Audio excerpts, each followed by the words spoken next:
What is ఈ trying to say me lord? What is ఈ trying to prove?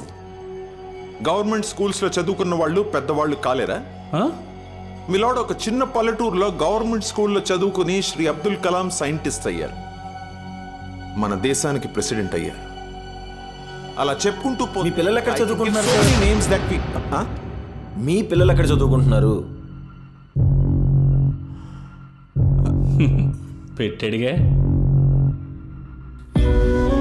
మేము ఎలాగో చిన్న ఉద్యోగాలు చేసుకుంటూ టిఫిన్ బండ్లు పెట్టుకుని ఆటోలు తోలుకుంటూ మధ్యతరగతి బతుకులు బతికేస్తాం. కానీ మాకు రేపు పుట్టబోయే పిల్లలకు కూడా మా ఆర్థిక స్తోమతకు తగిన కలలే కనాలంటే ఎలా సార్?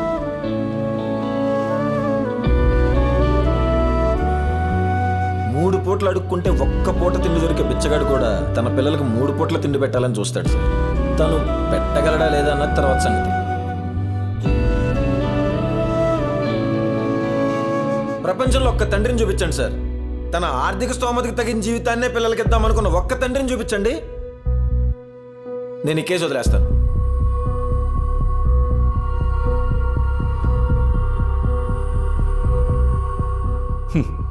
ఈడు కాదు, ఆయన వదిలేస్తాడు. సార్ మీరు ఫాదరే కదా సార్, మీరు చెప్పండి, మీ ఆర్థిక స్తోమతకు తగిన జీవితాన్ని మీ పిల్లలకి ఇచ్చారా? తల్లిదండ్రులం కదా సార్, ఎక్కువే ఇస్తాం కదా సార్. అవును సార్, మీ నాన్నగారు ఏం చేసేవారు సార్? ఇస్ అ ఫార్మర్, రైతు. మీరు చాలా అదృష్టవంతులు. మీ నాన్నగారు ఈ రోజుల్లో రైతు అయ్యి ఉంటే మీరు ఈ జన్మలో లాయర్ అయి ఉండేవాళ్ళు కాదు. ఇప్పుడున్న ఖర్చులకి ₹1,00,00,000 ఎందుకని అడుగుతున్నారు? ఆ ₹1,00,00,000 నేను తీసుకోవట్లేదండి. ఆ ప్రశ్న వెళ్ళి హాస్పిటళ్ళు, స్కూళ్ళు, కాలేజీలను అడగండి.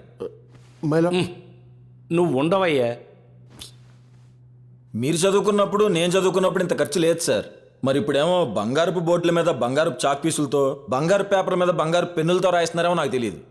అసలు అంతంత రేట్లు పెట్టేది పిల్లలు చదవాలనా, చదవకూడదనా?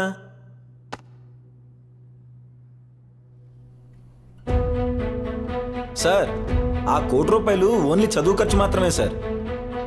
మళ్ళీ కూతురు పడితే నగ నట్ర పెళ్లి ఖర్చు, కొడుకు పడితే ఫోన్లు, బైకులు వగేరా అవన్నీ కలపలేదు సార్.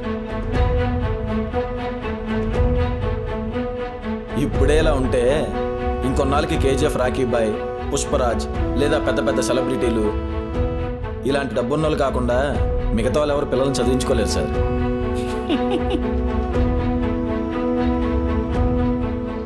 ఆ కష్టాలు నాకన్నా నా ఫ్రెండ్కి బాగా తెలుసు. వాడికి 2 పిల్లలు.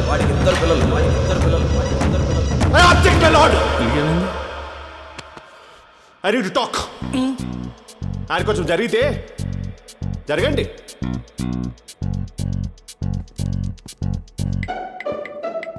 మై లార్డ్, ఇప్పుడున్న జనరేషన్లో స్కూల్లో అడ్మిషన్ దొరకడం కంటే ఒక ఎమ్మెల్యే టికెట్ దొరకడం చాలా ఈజీ మై లార్డ్.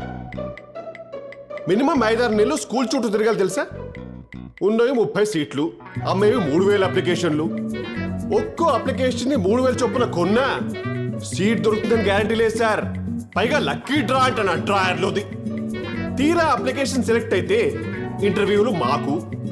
పిల్లలు చదువుకోవడానికి మాకెందుకు సార్ దిక్కుమాల ఇంటర్వ్యూలు? అంటే పిల్లలు స్కూల్లో చేరాలంటే పేరెంట్ డిగ్రీలు చదువుండాలి సార్, అది మ్యాండేటరీయా? అక్కడ మ్యారేజ్ చేసి ముందుకెళ్తే admission fee, administration fee, school యూనిఫామ్లు, బుక్స్, ట్రిప్పులు, ప్రాజెక్ట్ వర్కులు, fancy dress competitions, sports day, red day, green day, love day చెప్పి ఒక వ్యాలంటైన్స్ డే తప్ప ప్రతి డే మమ్మల్ని మిగుతూనే ఉన్నారు సార్.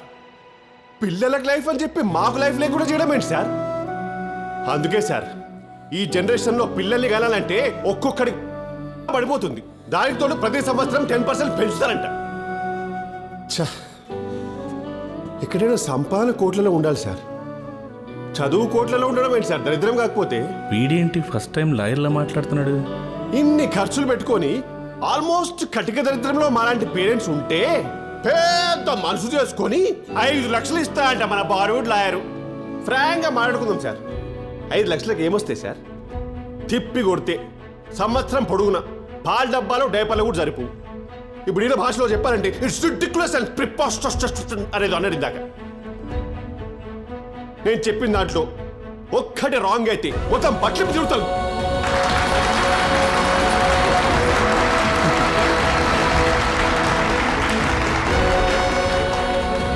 ఏంటి వీడు మాట్లాడతాడా?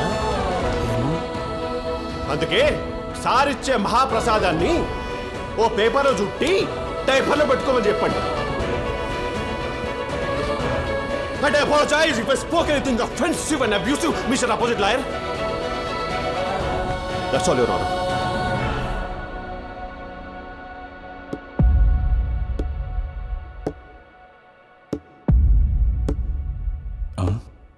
ఈడేంటి మళ్ళీ స్టార్ట్ చేశాడు? సార్ మ్మ్. ఆ పదాన్ని ఏమంటారు సార్? ఏ పదము? అదే సార్, ఒకరిని ఎక్కువ చేసి ఒకరిని తక్కువ చేసి మాట్లాడతారు, అది డిస్క్రిమినేషన్. మాలంటోళ్ళు మా ఆస్తికి తగ్గట్టు మా స్తోమతికి తగ్గట్టే ఆలోచించమని డిస్క్రిమినేషన్ చేసి మాట్లాడారు సార్. పెద్దలారు సార్, అది కరెక్టేనా సార్?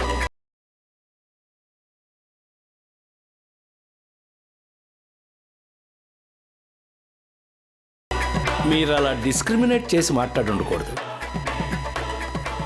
అపాలజీ చెప్పండి.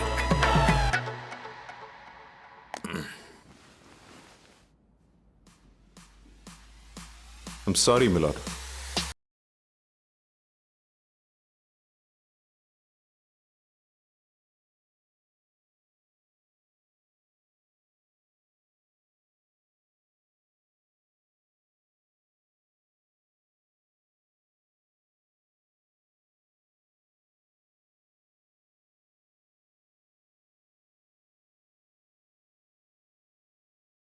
పర్లేదు సార్, థ్యాంక్ యూ సార్.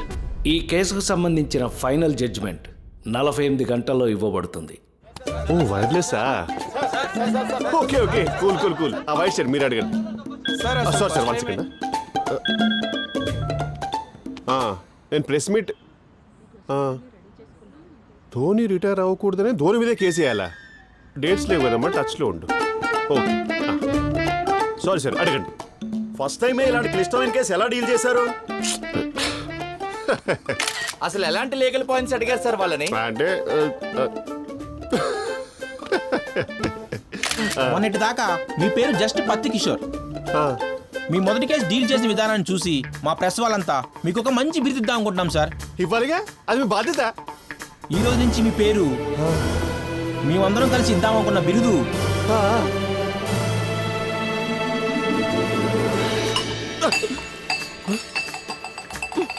ఇలాంటి కేసు ఎవడైనా తీసుకుంటాడా? అందుకే నువ్వు జస్ట్ పెళ్ళామయ్యో, నేను మొగుడినయ్యే. ఈ కేసు వల్ల నాకు ఒక అల్లర్ నరేష్, ఒక బొమ్మరిలు భాస్కర్, ఒక దిల్ రాజుల గొప్ప పేరు వస్తుంది. And by the way Vennela Kishore also. Sorry చెప్పండి చెప్పండి. కండోమ్ కిషోర్.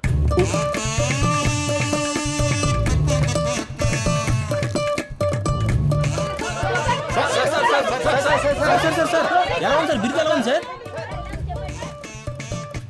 తమరి పిరుదులా ఉంది. ప్లీజ్ సార్, కండోమ్ కిషోర్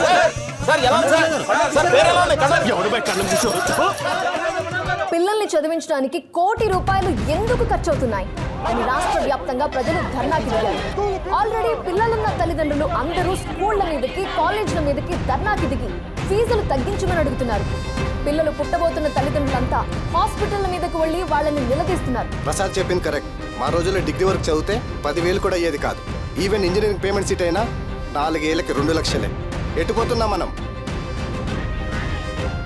మీకు ముందే చెప్పాను కదా, అతను కేసు వేసింది ఆ కంపెనీ మీద కాదు, సిస్టమ్ మీద. బిల్ కట్టేది వస్తా. రూమ్ నెంబర్ 20 ఉన్నాయి కదా, క్రెడిట్ కార్డ్ వద్దా? నువ్వు కంగారు పడకు, వచ్చేస్తున్నా. సార్ డిస్కౌంట్ ఏమైనా ఇస్తారా? అలాంటివేం లేవు సార్. సార్ మీతో కొంచెం మాట్లాడచ్చు. ఎవరనుకుని ఎవరితో మాట్లాడుతున్నారండి? నేను చెప్పేది వినండి సార్, ఒక్కసారి.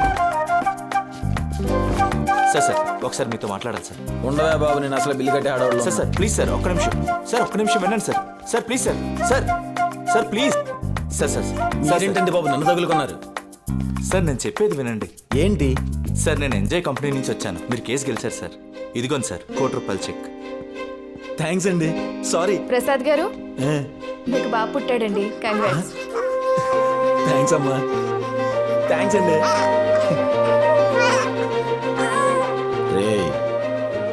మా నాన్నని నేను తిట్టుకున్నట్టు నీకు నన్ను తిట్టే ఛాన్స్ ఇవ్వను. నీ లైఫ్ సెటిల్ చేశాను రా. నువ్వు పుట్టుకతోనే కోటీశ్వరుడు. సార్ మీకు బాబు పుట్టాడు సార్. చెప్పారు కదమ్మా, వెళ్ళండి. డబుల్ కంగ్రాట్స్ సార్, మీకు ట్విన్స్ పుట్టారు.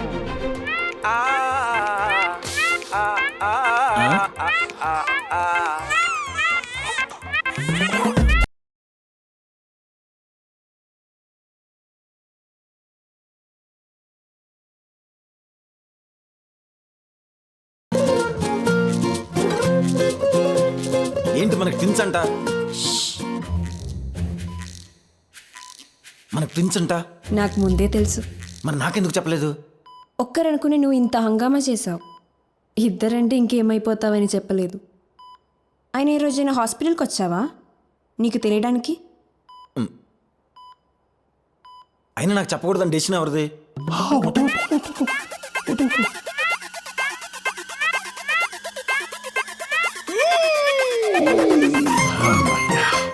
చిచ్చి, నీ జీవితంలో ఒక్కడు కూడా నాకు పనికొచ్చే డెసిషన్ తీసుకోవా? అసలు డెసిషన్ ఎలా ఉంటాయి తెలుసా? తలదించుకో, ఇది చూడు. నీ చెత్త డెసిషన్లు నువ్వును.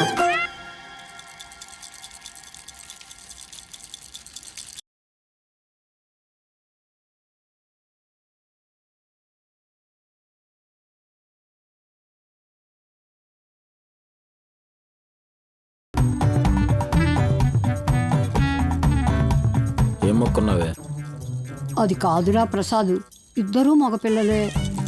ఒక ఆడపిల్ల ఇంట్లో ఉంటే కళగా ఉంటుందిరా. ఎంచక్క పట్టీలు, పిలకలు, బొట్లు, సరస్వతి ఉంటుంది నాయనా. నేనా కొట్టకూడదు? నీకా సిగ్గులేదు? మొన్నటి దాకా పిల్లలు అన్నావు, ఇద్దరు పుట్టారు. ఇప్పుడు మళ్ళీ ఆడపిల్ల కావాలని అది సిగ్గులేదు నాన్న.